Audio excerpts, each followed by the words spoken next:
നിലവിലെ മഹാരാഷ്ട്ര സർക്കാരിന്റെ കാലാവധി ചൊവ്വാഴ്ച രാത്രി 12-ന് അവസാനിക്കും.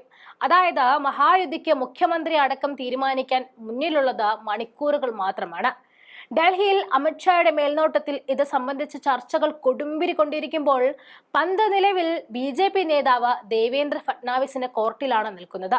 കഴിഞ്ഞ 3-4 വർഷമായി പ്രതിപക്ഷത്തും ഉപമുഖ്യമന്ത്രി പദവിയിലും ഇരിക്കുന്ന ഫട്നാവിസിന് മുന്നിലുള്ളത് സുവർണ അവസരമാണ്. ഏകനാഥ് ഷിൻഡെയുടെ ശിവസേനയോ അല്ലെങ്കിൽ അജിത് പവാറിന്റെ എൻ.സി.പിയോ ഈ രണ്ട് പാർട്ടികളിൽ ഒന്നിന്റെ പിന്തുണ മാത്രം മതി ബി.ജെ.പിക്ക് സർക്കാർ ഉണ്ടാക്കാൻ. അതുകൊണ്ട് സമ്മർദ്ദതന്ത്രങ്ങളുമായി ഷിൻഡെ രംഗത്തിറങ്ങിയിട്ടുണ്ടെങ്കിലും ബി.ജെ.പിക്ക് കുലുക്കമേയില്ല. ഇവിടെ അജിത് പവാറിന്റെ നിലപാടാണ് ശിവസേന ഷിൻഡെക്ക് തിരിച്ചടിയായിരിക്കുന്നത്. ഷിൻഡെയെ മാറ്റി നിർത്തണമെന്നും മുഖ്യമന്ത്രി പദവി ഏറ്റെടുക്കാൻ ബി.ജെ.പി. മുന്നോട്ട് വരണമെന്നുമാണ് അജിത് പവാർ പറയുന്നത്. ഈ ഫട്നാവിസിന്റെ മുഖ്യമന്ത്രി സ്ഥാനത്തെ എതിർക്കില്ല എന്ന് അജിത് പവാർ ബി.ജെ.പി. നേതൃത്വത്തെ അറിയിക്കുകയും ചെയ്തു. ആദ്യ 2.5 വർഷം മുഖ്യമന്ത്രി സ്ഥാനം വേണമെന്ന നിലപാടിലാണ് ഏക്നാഥ് ഷിൻഡെ വിഭാഗം. എന്നാൽ ബി.ജെ.പി. ഇതിനോട് മുഖം തിരിക്കുകയാണ് ചെയ്തിരിക്കുന്നത്. പങ്കുവയ്ക്കുന്ന കാര്യം പിന്നീട് ആലോചിക്കാമെന്ന നിലപാടിലാണ് ബി.ജെ.പി. നിൽക്കുന്നത്.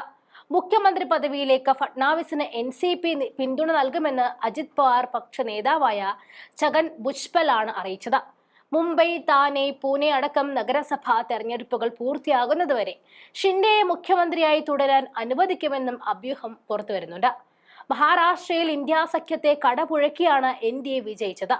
ബി.ജെ.പിയും ശിവസേന ഷിൻഡെ പക്ഷവും എൻ.സി.പി. അജിത് പക്ഷവും ഉൾപ്പെടുന്ന മഹായുതി 288-ൽ 234 സീറ്റുമായിട്ടാണ് ഭരണം നിലനിർത്തിയത്. കേവല ഭൂരിപക്ഷത്തിന് വേണ്ടത് 145 സീറ്റാണ്. ബി.ജെ.പി. ഒറ്റയ്ക്കോടെ 132 സീറ്റ് നേടിയിരുന്നു.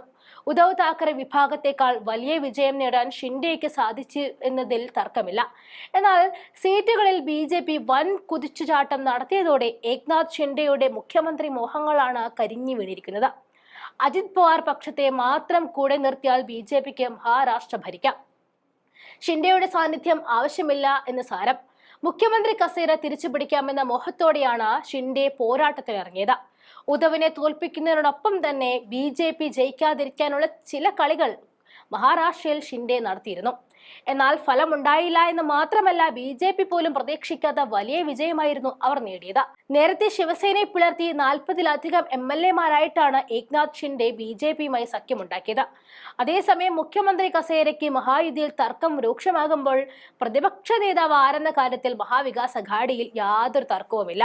പ്രതിപക്ഷത്തെ ഒരു കക്ഷിക്കും മൊത്തം സീറ്റുകളുടെ 10-1 പോലും ലഭിക്കാത്തതിനാൽ പ്രതിപക്ഷ നേതാവിനെ നിയോഗിക്കാൻ സഖ്യത്തിന് സാധിക്കില്ല എന്നതാണ് കാരണം.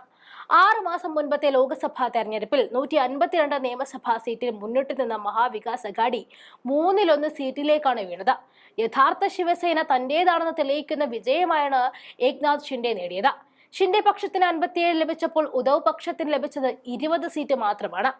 എൻ.സി.പിയിലെ പിന്തുടർച്ചാ പോരിൽ അജിത് പവാറും വിജയിച്ചു. അജിത് പവാർ പക്ഷത്തിന് 41 സീറ്റ് ലഭിച്ചപ്പോൾ ശരത് പവാർ പക്ഷം 10 സീറ്റുകളിലേക്കാണ് വീണത്.